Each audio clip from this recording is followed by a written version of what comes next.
So, as I mentioned at the start, if you can bear with us just for a little bit longer, we have the BioNewsRound Award to announce. And after that, some, thanks and things which is due to a number of people. I'll cover off some of the thanks now whilst we're just here and we can wait with anticipation as to who the winner is. But thank you to our speakers, panelists, moderators. We can't run programs unless people give up their time and share their insights and be prepared to be challenged, actually. I think it's a brave thing to sit on a panel and say something you think someone in the audience who you may or may not know more about the subject of isn't going to agree with you. So I admire anyone who does that. Thanks to our sponsors. Again, we can't do any of this without them.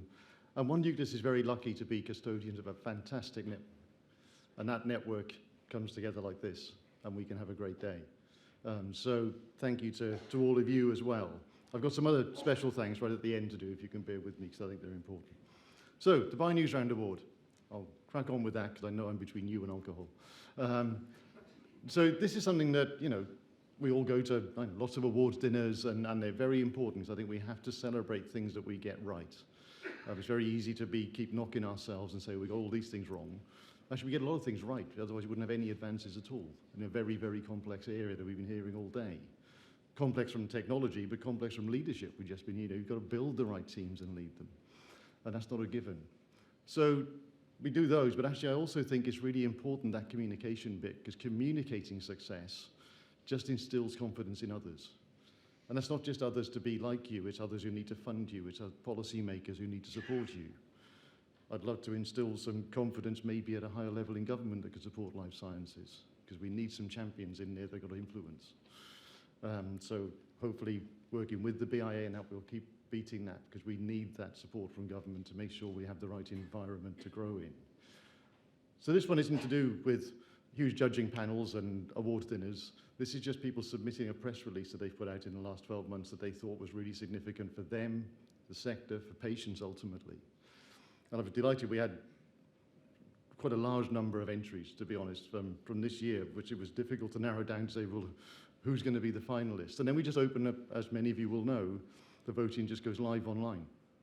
So I think it's important that the peer group are saying who they thought was most significant. So without any more from me, what I will say is there was only 3% of the vote between the first and second place, which is probably about as close as we've had it for a good while, I think. But I'm going to have to ask someone to make a third trip to the stage in today's program, because the winner is Precision Life.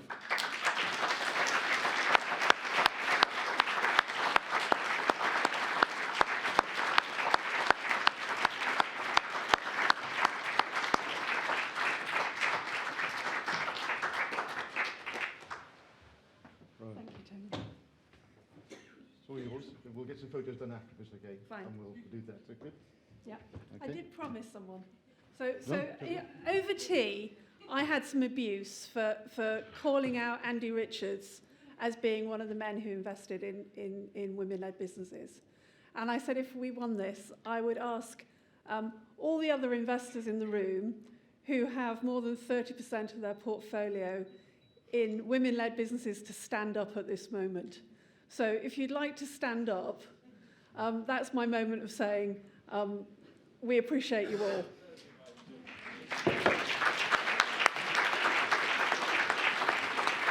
Thanks, Rob. Okay, so on set, I had some thanks to do. I think today I've really enjoyed the sessions today. I think the panels have been great. Some of the questions have been great. And what's been really pleasing is the amount of discussion that's carried on outside. And that buzz and that energy is very hard to replace anywhere. I'm just a great believer in the fact if you put interesting people into the same space, really good things can happen. Really bad things can, but really good things can. But we don't talk about those. And now, sort of after that, I guess, like I say, we can't do this without everybody who supports us to do it. And it's not just supporting today, but they support us the year round. And that makes what we do possible. And what our job is to try and create an environment for deal flow.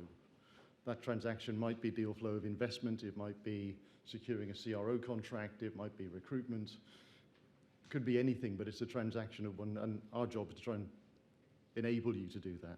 I think we've grown as a sector and certainly as clusters to such a level, it's not a community anymore, it's an environment where you can't know everybody, but can we put you on the radar, the ones you need to know? So with your help, that's what we try and do. Having just sat through a thing, listening to all the things that I do really badly as chief exec, and I'll go and reflect on some of that self-awareness and try and be a leader, or at least maybe realize where I'm not leading, and hopefully not lead us down rabbit holes.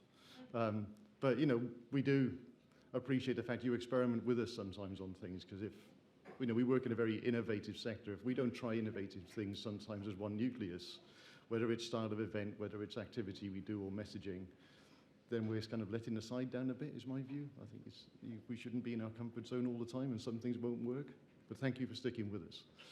And the last people are these motley crew who never cease to amaze me how much they get done for the size team they are.